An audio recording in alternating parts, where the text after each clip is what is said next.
अल्हम्दुलिल्लाह, तारीफ और शुक्र अल्लाह के लिए है। शांति या अमन हो तमाम नबी व रसूलों पर अलैहिस्सलाम, खासकर आखिरी नबी मोहम्मद सल्लल्लाहु अलैहि वसल्लम पर। प्रिय भाइयों और बहनों, अस्सलामु अलैकुम वरहमतुल्लाहि वबरकातुहू। आऊज़ु बिल्लाहि मिनश शैतानिर रजीम, बिस्मिल्लाहिर रहमानिर रहीम। व नज़्ज़लना अलैकल किताब तिब्यानन लिकुल्लि शैइन व हुदन व रहमतन व बुश्रा लिल मुस्लिमीन। सदक़ल्लाहुल अज़ीम। नॉर्मली एक लेक्चर का एक टॉपिक हुआ करता है, लेकिन इस टॉपिक का मैं क्या लेबल दूं ये मुझे समझ में नहीं आ रहा है। वैसे ये टॉपिक मैं इंग्लिश में, बांग्ला में पहले रिकॉर्ड कर चुका हूँ, ये हिंदी उर्दू में हो रहा है। तो इंग्लिश में कुछ इस तरह से हम लोग बोल सकते हैं इस टॉपिक को, the divine system of time for humankind as prescribed by Allah versus the satanic दज्जालिक सिस्टम ऑफ टाइम। तो इसका हिंदी में तर्जुमा कुछ इस तरह हो सकता है, मानव जाति के लिए अल्लाह द्वारा निर्धारित दैवीय समय व्यवस्था बनाम शैतानी दज्जाली समय व्यवस्था। मानव जाति के लिए अल्लाह द्वारा निर्धारित दैवीय समय व्यवस्था बनाम शैतानी दज्जाली समय व्यवस्था। उर्दू में कुछ इस तरह से हम लोग बोल सकते हैं टॉपिक को, इंसानियत के लिए अल्लाह की तरफ से मुकर्रर करदा इलाही निज़ाम वक्त व मुकाबला शैतानी दज्जाली निज़ाम वक्त।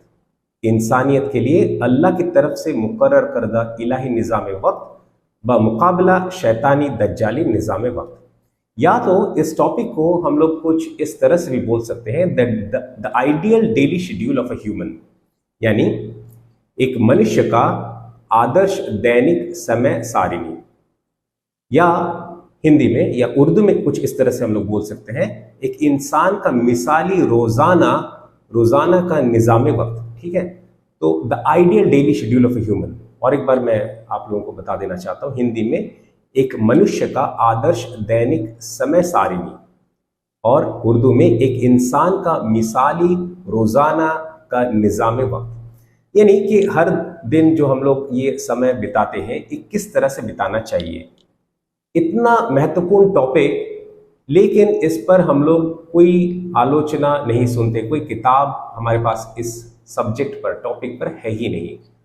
तो इसका स्टार्टिंग पॉइंट अलग अलग हो सकता है मैं कभी कभी इंग्लिश में भी बोलूं। तो इसका स्टार्टिंग पॉइंट आमतौर पे आज का जो समय का विभाजन, डिवीजन ऑफ टाइम है, वो 24 घंटा, जो घंटा हम समझते हैं उस तरह से होकर है।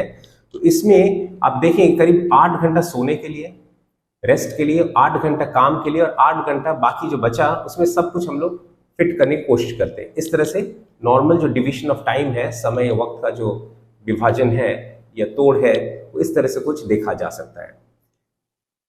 इसका स्टार्टिंग पॉइंट अलग अलग हो सकता था।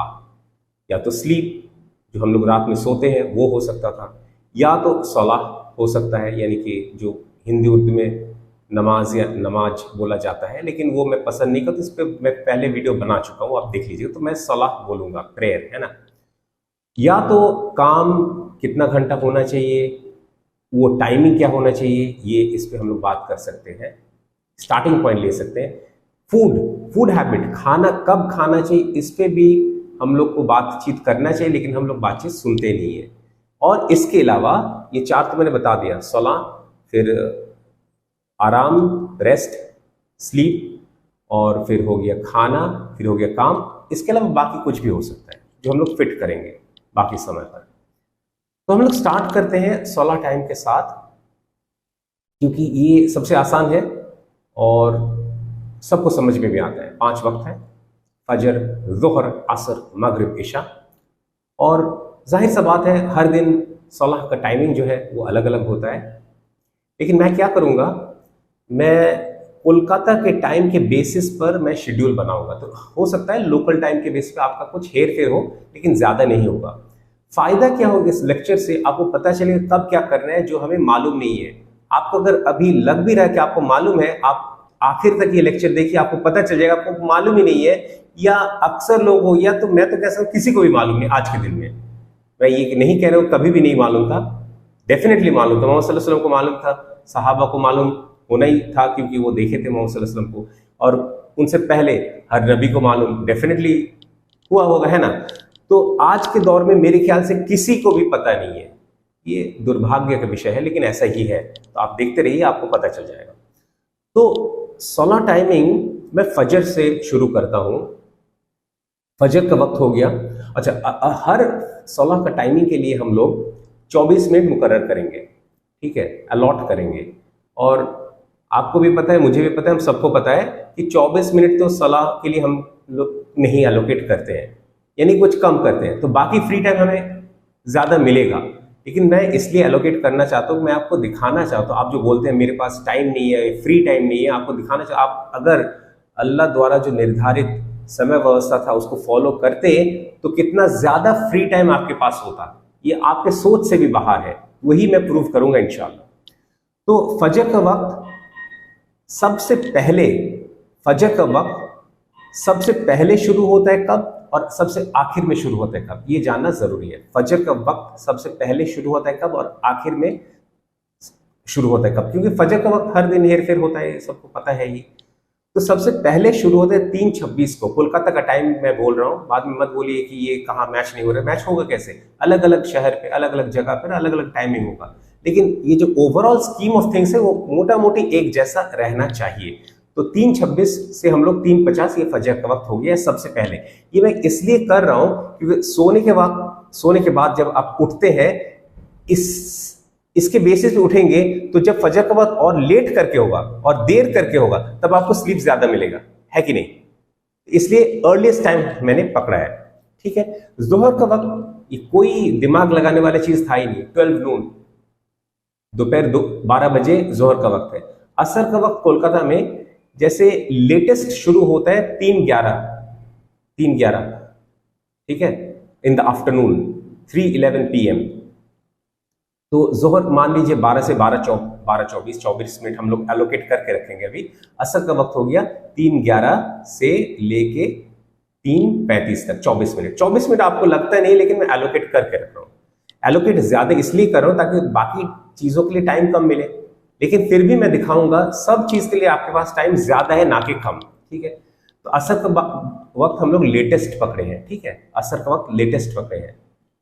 और जोहर तो ठीक है, कांस्टेंट लोकल टाइम 12 नून ही जोहर टाइम है, वो कहीं पर भी हेर फेर होना नहीं चाहिए, लोकल टाइम में बता रहा हूँ, ठीक है। अब हर जगह का टाइमिंग थोड़ा सा अलग होगा, मुझे पता है, और हर जो कंट्री है उसका तो दायरा तो एक लोकल पॉइंट पे नहीं है ना, तो दायरा वसी है, बड़ा है एरिया, उसीलिए लोकल टाइम 12 है, लेकिन वो उस कंट्री का टाइम में थोड़ा हेरफेर हो सकता है, ठीक है। 12 से पहले भी हो सकते हैं, 12 के बाद भी हो सकते हैं। एनीवे, मगरिब का टाइम मैंने सबसे पहले का लिया है, वो इसलिए ताकि फ्री टाइम कैलकुलेट जब हम करेंगे तो वो सबसे कम मिले। तो मगरिब अर्लीस्ट शुरू होता है कोलकाता में, मैं आपको बताता हूँ 4:52 को, 4:52 PM।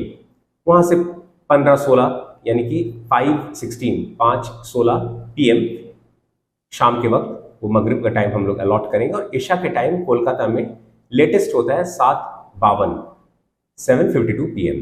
वहां से 24 मिनट लिया जाए तो 20:16 यानी कि रात 8:16 PM। ये हमारा 5 वक्त हो गया। अब ईशा को मैंने लेटेस्ट वक्त कंसीडर किया था, फजर को पहले किया था। मतलब स्लीप टाइमिंग जो है, अब मैं स्लीप टाइमिंग के ऊपर बात करूंगा, वो सबसे कम मैंने कंसीडर किया है ना, सबसे कम। ईशा अक्सर पहले होगा, फजर अक्सर बाद में होगा, तो स्लीप टाइम आपको ज्यादा मिलेगी। इस स्लीप टाइमिंग आपके लिए सफिशिएंट है, वो मैं प्रूव करने की कोशिश कर रहा हूं। ये जो स्लीप टाइमिंग है 8:16 से लेके मान लीजिए 3:02 तक, सुबह 3:26 था ना, वो 3:02 क्यों मैं बता रहा हूं, ये कितना हो गया आपको पता है। अच्छा, कमोबेश हम लोग को पता है कि ह्यूमन बींग्स के लिए 8 घंटा स्लीप या नींद जरूरी होता है, 8 घंटा जरूरी होता है रेस्ट। तो कमोबेश ये रात 8 बजे से सुबह 4 बजे का वक्त हम लोग पकड़ सकते हैं। तो थोड़ा सा इसको मॉडिफाई करें और इसके बाद कुछ modern scientific research based studies में आपके सामने रखूंगा पॉलीफेजिक स्लीप पैटर्न के मुतालिक से, ठीक है। वो क्या है पॉलीफेजिक स्लीप पैटर्न, वो भी मैं आपको बताऊंगा। जो हम लोग अक्सर लोग ये सोते हैं, ठीक है, 8 घंटा मोनोफेजिक स्लीप अगर हम लेते हैं, सिंगल स्लीप शेड्यूल, मतलब एक ही बार सोते हैं दिन में, तो हमें 8 घंटा नहीं, एक्चुअली 8 घंटे से थोड़ा ज़्यादा ही टाइम हम लोग को ज़रूरत होता है। 8 घंटा 38 minute 24 second, 8 hours 38 minutes 24 seconds, थोड़ा सा 8 घंटे से ज़्यादा। लेकिन एक मॉडर्न रिसर्च है, scientific based, evidence based studies है, जो बोला जा रहा है कि मोनोफेजिक स्लीप पैटर्न से हम लोग अगर तोड़ेंगे इसको 2, 3, 4, 5, 6 हिस्से में, तो हमारा स्लीप रिक्वायरमेंट कम होते रहता है। यानी कि आप 6 हिस्से में बांटेंगे, 6 बार सोएंगे दिन में, जो कि बहुत मुश्किल काम है या ऑलमोस्ट नामुमकिन है, इम्पॉसिबल है। लेकिन अगर सोएंगे तो 2 घंटा स्लीप से आपका काम बन जाएगा सारा दिन का। लेकिन ये इम्प्रैक्टिकल है। रिसर्च से मैं नहीं बोला कि 2 घंटा स्लीप होने से, स्लीप यानी कि नींद होने से या सोने से हमारा काम नहीं बनेगा, लेकिन जो लोग प्रपोज किए इस थ्योरी को, क्या वो फॉलो करते हैं? नहीं फॉलो करते, क्योंकि फॉलो करना पॉसिबल ही नहीं है कि 6 बार मतलब हर 4 घंटे में आपको 20 मिनट सोना है। पॉसिबल कैसे होगा? आप काम करें, नहीं अचानक से काम छोड़ के उठ के आपको सोना है 20 मिनट, किसी से मिलना है, नहीं अभी मिलने का टाइम नहीं है, अभी 20 मिनट मुझे सोना है, आपके बिहार पे किसी और को बोलना पड़े उसको कि अभी इसका 20 मिनट सोने का वक्त है। ऐसा होता है? तो वो क्यों जागे? फिर अगला क्यों जागे? दूसरा आदमी है ना, आप सोएंगे, वो क्यों जागे? तो ये इम्प्रैक्टिकल है। 6 बार हर 4 घंटे में 20 मिनट इम्प्रैक्टिकल है, इम्पॉसिबल, पॉसिबल प्रैक्टिकली नहीं है। तो पॉलीफेजिक स्लीप पैटर्न हेक्साफेजिक भी हो सकता है, 6 हिस्सों में बांटा जा सकता है, या 2, 3, 4, 5 में भी बांटा जा सकता है। इस्लाम इसके बारे में कुछ कहा है क्या? इस्लाम बहुत पहले कह चुका था। अफसोस की बात है, ना किसी स्कॉलर को पता है, ना कभी हम लेक्चर सुनते हैं, ना किताब पढ़ते हैं, क्योंकि किसी को पता ही नहीं। आज के दिन में पता नहीं तो बोलेंगे कैसे? बोलेंगे नहीं तो आपको पता चलेगा कैसे? उसीलिए ये दुर्भाग्य का विषय है, कोई मतलब गर्व का विषय नहीं है कि मुझे पता है। ये दुर्भाग्य का विषय है कि मुस्लिम उम्मत को एज अ होल या स्कॉलर्स को एज अ होल पता ही नहीं है, और मुझे बोलना पड़े। आपको लग रही है बहुत मतलब बहुत क्या माहिर शख्सियत है, बहुत जबरदस्त इल्म है। कुछ जबरदस्त का बात नहीं, बहुत सिंपल सा फॉर्मूला है इसमें। तो इस्लाम पॉलीफेजिक स्लीप पैटर्न करके बैठा हुआ है बहुत साल पहले, हमें पता ही नहीं, तो अफसोस की बात है। तो आपको तो 5 वक्त के बारे में पता है, इसके अलावा कुछ पता है क्या? तहज्जुद के बाद आप सुने या नहीं सुने? जो आज लोग 12 बजे सोने को जाते हैं, तो कहां से तहज्जुद पढ़ेंगे? लेकिन अगर 8 बजे सोते, 4 बजे उठते, बीच में लंबा ये 8 घंटे के बीच में आप तहज्जुद का कम हो ज्यादा 12 बजे, रात 12 बजे आप निकाल सकते थे, है या नहीं है? तो यही तहज्जुद का वक्त एक्चुअली ये हमारे बॉडी के ऊपर बोझ नहीं था, ये मोनोफेजिक स्लीप पैटर्न को biphasic sleep pattern, one of the polyphasic sleep pattern का में कन्वर्ट करने की एक मैकेनिज्म था, जो इस्लाम ने हमें पहले से दिया है एज अ गिफ्ट, और हमने लिया नहीं। सोचिए, कोई आपको गिफ्ट देता है, आप बोले नहीं मुझे गिफ्ट नहीं चाहिए, बेवकूफ कौन हुआ? आप हुए, या जो गिफ्ट दे रहे वो हुए? आप हुए ना। तो ये तहज्जुद का निजाम एक सोफिस्टिकेटेड स्लीप मैनेजमेंट, हम स्लीप मैनेजमेंट के बारे में नहीं सुनते, ये था वही। और सिंगल मोनोफेजिक स्लीप पैटर्न को आप 2 हिस्से में बांटेंगे, बाइफेजिक स्लीप पैटर्न में अगर तब्दील करेंगे, कन्वर्ट करेंगे, चेंज करेंगे, परिवर्तन करेंगे, तो आपका स्लीप रिक्वायरमेंट 1 घंटा 12 मिनट कम हो जाता है। रिसर्च कह रहा है, मैं नहीं कह रहा हूं, और मुस्लिम्स भी नहीं कह रहे हैं, नॉन मुस्लिम रिसर्चर्स कह रहे हैं, जो स्लीप के ऊपर रिसर्च किया हुआ है। तो आपका जो कम ज्यादा 8 घंटा 38 मिनट 24 सेकंड का स्लीप रिक्वायरमेंट था, उससे 1 घंटा 12 मिनट कम होकर 7 घंटा 26 मिनट 24 सेकंड आपका स्लीप रिक्वायरमेंट हो गया है। अब जाहिर सा बात है, तहज्जुद के लिए उठेंगे तो 24 मिनट मैं निकालूंगा, उससे एलोकेट करूंगा, तो 12 एग्जैक्ट नहीं, 12 करके 12 मिनट इधर और 12 मिनट उधर, 12 बजे मिडनाइट से 11:48 PM से मतलब 12 यानी 0012 AM, ये वक्त हम लोग निकाल लेंगे। यानी कि हमें जो वक्त मिल रहा था स्लीप पैटर्न का 24 मिनट, उसे कम कर दिए तो और भी कम हो गया, ठीक है ना, और भी कम हो गया। लेकिन एक बहुत इंटरेस्टिंग बात है जो आपको पता नहीं, वो ये है कि ये 24 मिनट को कॉम्पेंसेट करने के लिए इस्लाम बोल रहा है, और वो है द कॉन्सेप्ट ऑफ पैलुला। अब ना तो पैलुला के बारे में किसी को पता है आज के दिन में, अगर किसी ने नाम सुना भी है तो ना उसके वक्त या समय या टाइम के बारे में किसी को पता है।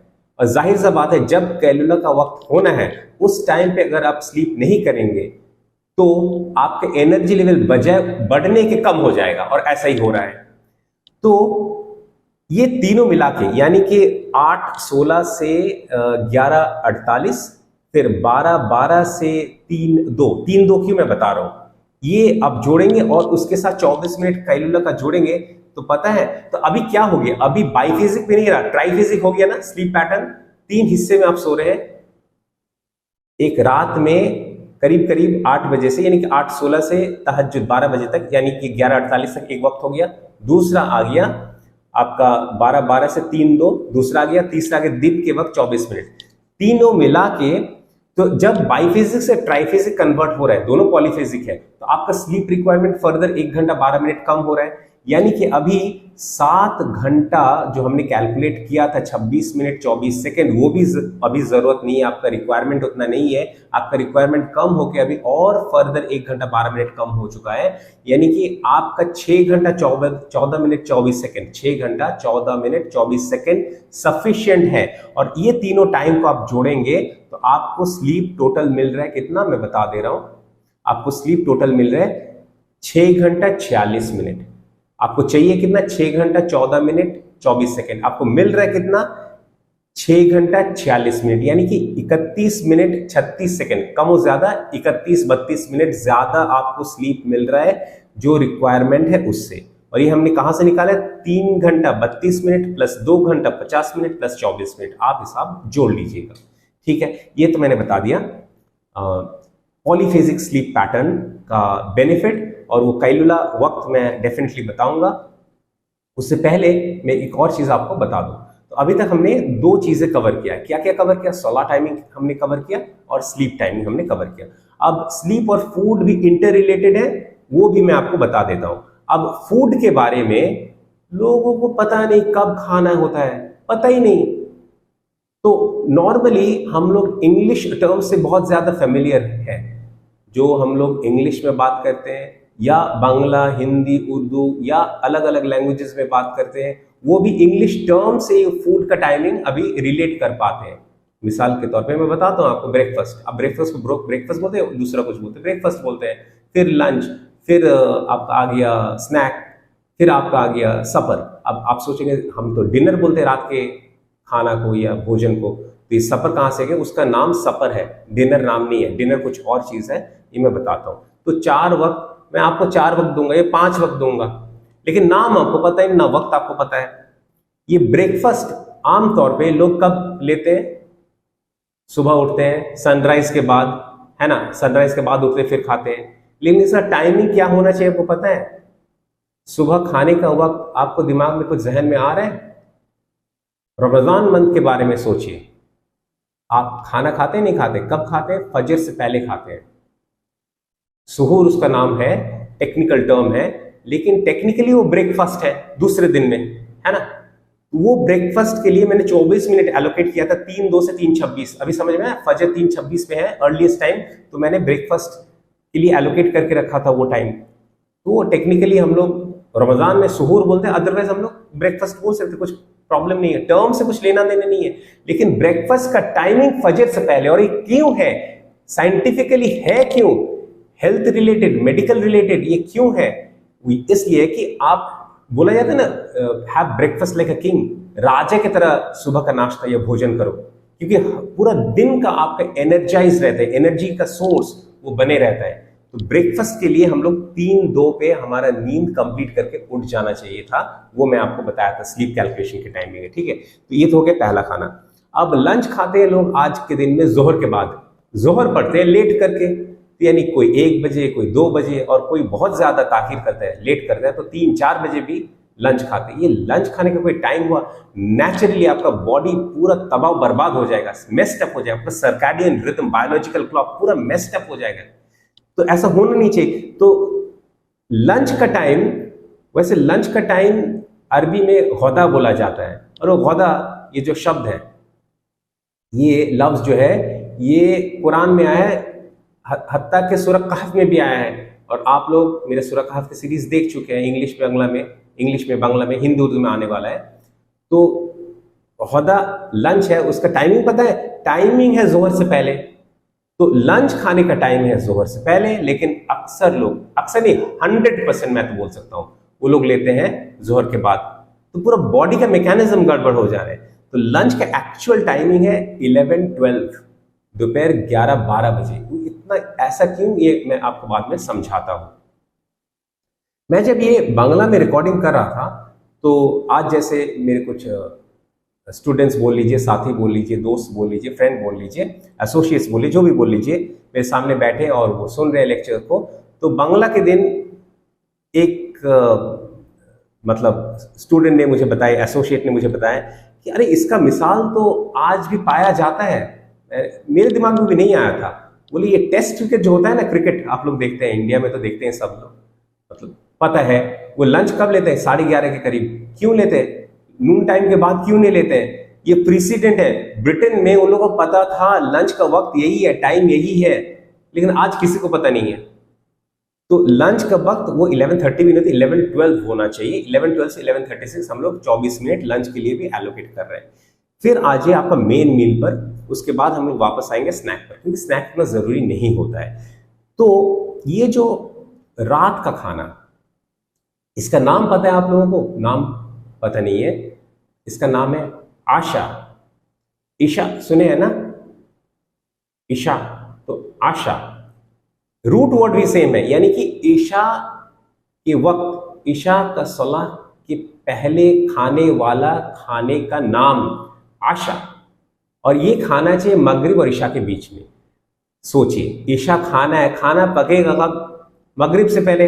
जब सन रहेगा तभी ना पकेगा, जब सूरज रहेगा, सूर्य रहेगा तभी ना पकेगा खाना। तो खाना पक चुका है, अभी आप मगरिब के बाद फौरन खा लीजिए। अभी दो और टर्म हम लोग रात का खाना को तो सपर बोले इंग्लिश में, सपर हम लोग समझ भी रहे हैं, शायद कुछ लोग नहीं भी समझ सकते हैं, क्योंकि डिनर का टर्म बहुत ज्यादा पॉपुलर हो चुका है आज के दिन में। डिनर क्या है, मैं उस पर भी आ रहा हूं, लेकिन थोड़ी देर बाद। तो डिनर का जो मामला है वो मैं आ रहा हूं थोड़ी देर बाद। तो सपर का जो मामला है मगरिब और ईशा के बीच। तो मगरिब तो हमने पढ़ा था कब? 4:52 को, क्योंकि अर्लीस्ट टाइम, फ्री टाइम कब मिलेगा इसलिए मैं इस तरह से कैलकुलेट किया था, 15-16 तक। तो अगर मगरिब के वक्त, मगरिब के बाद कुछ खाने का नाम आपको याद आ रहा है? एक तो आपको डेफिनेटली याद आ रहा होगा इफ्तार, जो रमजान से जुड़ा हुआ है। लेकिन रमजान के अलावा भी यही टाइम है रात के खाने का, रात के भोजन का, ठीक है?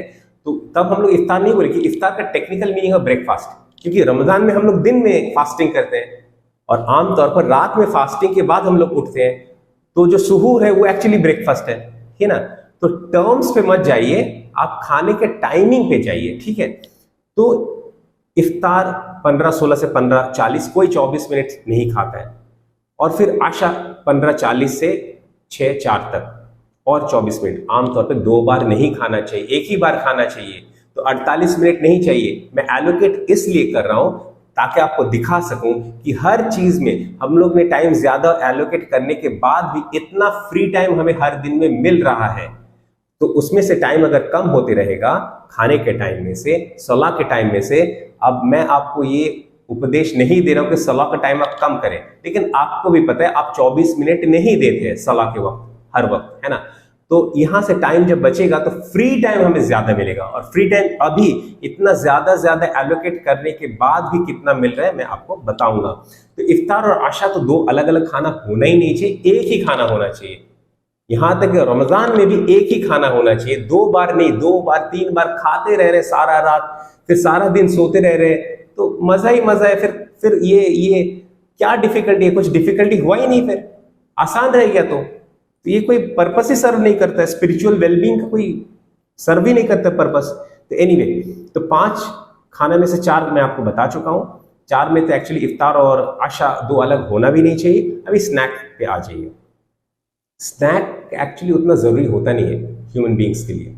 अगर मान लेते हैं क्योंकि हम लोग के पास ये आदत है, तो ये गलत भी नहीं है, खाना खाना गलत भी नहीं है। लेकिन इसका टाइमिंग, लोग कब खाते हैं स्नैक, आप सोचिए, करीब 4:30 बजे ब्रेक लेते हैं, और ये असर के बाद होता है। नॉर्मल टाइम के हिसाब से बहुत ज्यादा ही बाद होता है, क्योंकि असर तो 3:11 पे हो जाना चाहिए, वो भी लेटेस्ट टाइम था, ठीक है? तो ये टाइम हम लोग आज या तो स्नैक बोलते हैं या टी या कॉफी बोलते हैं, है ना। तो ये स्नैक टाइम का कुछ टर्म एज सच है नहीं इस्लाम में, लेकिन कुछ टर्म कल्चरल है अरबिक लैंग्वेज में। वक्त अल कहवा, जिसका मीनिंग है टाइम फॉर कॉफी।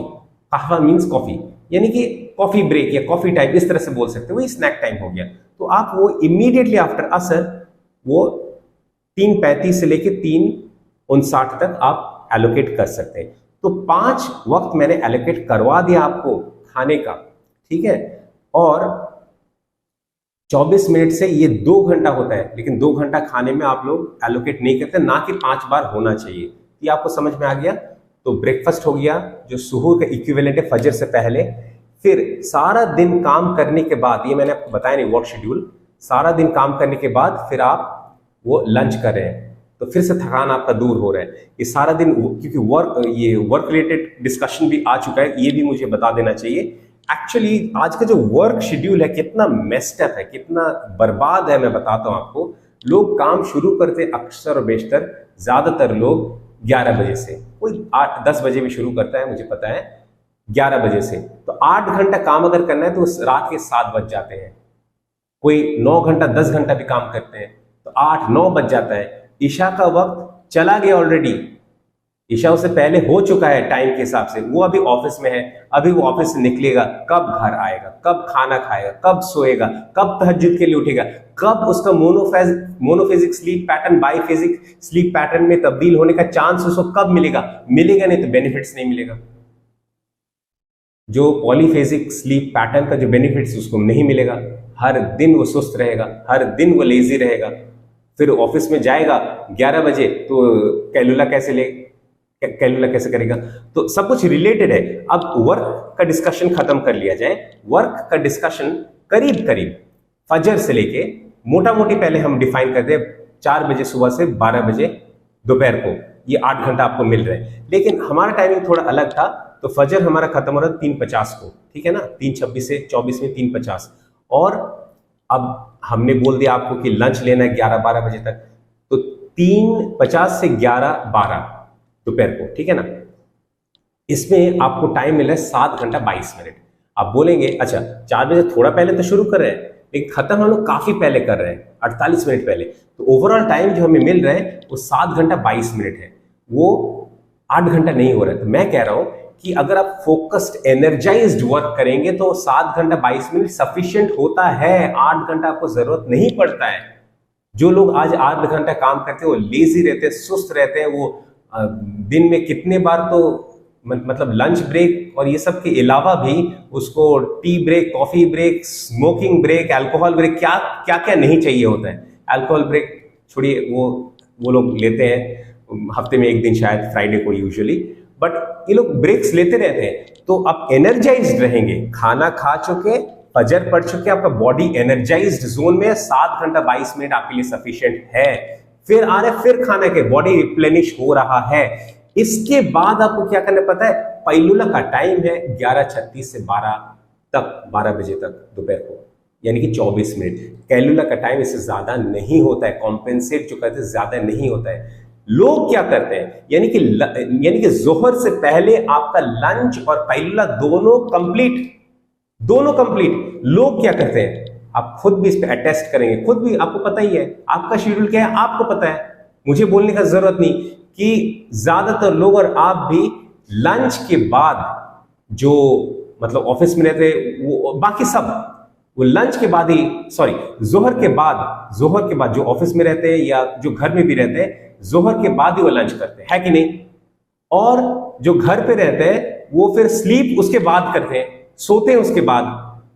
और ऑफिस में जो रहते हैं शायद सबको मौका भी नहीं मिलता है एक पैलुला का, लेकिन अगर मौका मिलता है तो वो भी जोहर के बाद, लंच के बाद ही सोते हैं।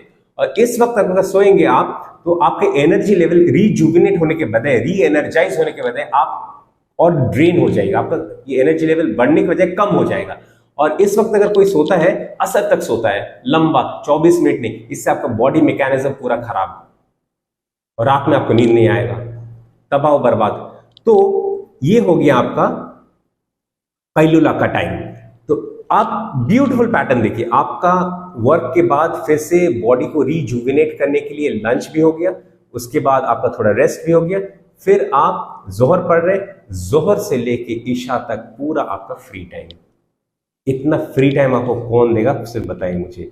तो सलाह का टाइम 6 वक्त हम लोग लिए हैं तहज्जुद के लिए, 2 घंटा 24 मिनट जो आपको नहीं लगता है। स्लीप के टाइम 6 घंटा 14 मिनट 24 सेकंड जो कि आपको चाहिए, लेकिन आपको मिल रहा है 6 घंटा 46 मिनट, जो काफी ज्यादा होता है।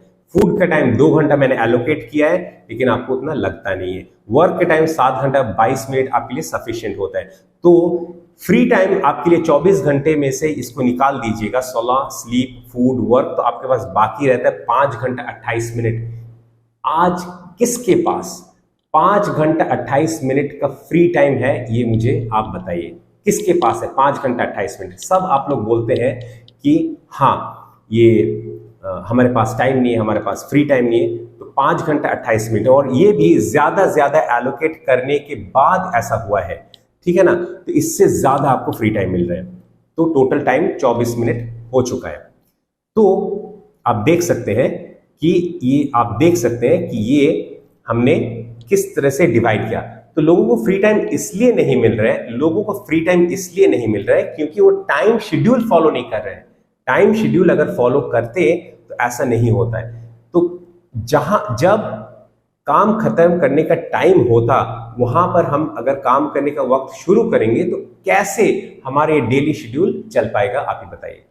तो इतना ही बोलना था। हमने 16 time, sleep time, food time, work time, free time, सब कुछ के बारे में डिस्कशन किया हो। इसको अभी हम लोग छोटे से वक्त में एक समराइज करते हैं और फिर हम लोग इसको रैप अप करते हैं। तो the ideal daily schedule of a human, मैंने ऑफ अ मुस्लिम नहीं बोला, एक मनुष्य के लिए, एक इंसान के लिए जो आइडियल टाइम है कैसे बिताना है, ये आप लोगों के सामने मैंने रखा। और ये अगर आप फॉलो करेंगे ये सिस्टम, जो कि अल्लाह के सिस्टम के मुताबिक है, तो आपका बॉडी फैंटास्टिक रहेगा। और जो सिस्टम आप फॉलो करें आज के दिन में, ये शैतानी दज्जाली निज़ाम आपको खत्म या तबाह बर्बाद करने के लिए है। इससे आपका बॉडी सब कुछ मतलब बर्बाद हो रहा है। तो बस यही था। इसमें ये सुनने से ज़्यादा इसको अगर फॉलो कर पाए तो ज़्यादा बेहतर होगा। आप लोग सोचेंगे या बोलेंगे कि ये हम लोग फॉलो कैसे करें, तो मेरा मकसद ये नहीं था कि आप लोग को बताया जाए कि ये आपको आज से फॉलो करना है, अभी से फॉलो करना है। अगर हम लोग को पता नहीं होगा इस चीज़ के बारे में कि ये ट्रैप है, तो हम लोग कैसे फॉलो करेंगे? पहले तो ये जानना ज़रूरी है, उसके बाद जानने के बाद सोच विचार करना ज़रूरी है, उसके बाद आता है स्ट्रैटेजी। तो बोलने का मतलब ये था, स्ट्रैटेजी पहले नहीं आता है, स्ट्रैटेजी बाद में आता है। पहले आता है आपको जानना, जो आप आज इस लेक्चर के जरिए जाने। आप खुद विचार कर लीजिए ना, आपको ये सब चीज़ के बारे में पता था या नहीं। अब जानने के बाद आप सोचे, विचार करें, गौर व फिक्र करें, तो उसके बाद आता है स्ट्रैटेजी। अगर आपको पता ही नहीं है सिस्टम ट्रैप है, इट्स अ सैटेनिक दज्जालिक ट्रैप, तो आप कैसे टाइम को ऑप्टिमली यूटिलाइज कर सकते हैं? कर ही नहीं सकते। ये divine system of time as prescribed by Allah जब आप जान लेंगे, for a human, not for a Muslim, for a human, for every human, तब आप स्ट्रैटेजाइज कर सकते हैं। तो ये सब आप फॉलो करेंगे तो आप, जाहिर सी बात है, आप खुद के लिए बेहतरी अनुभव करेंगे। और यही हमारे ये लेक्चर का पर्पस था कि आप जानें और स्ट्रैटेजाइज करें और सोचें। तो बस आज के लिए इतना ही था। आइंदा भी हम लोग और भी इंटरेस्टिंग और इम्पोर्टेंट टॉपिक्स के ऊपर मिलते रहेंगे, अलग अलग लैंग्वेजेस में मिलते रहेंगे, इंग्लिश, बांग्ला, हिंदी, उर्दू।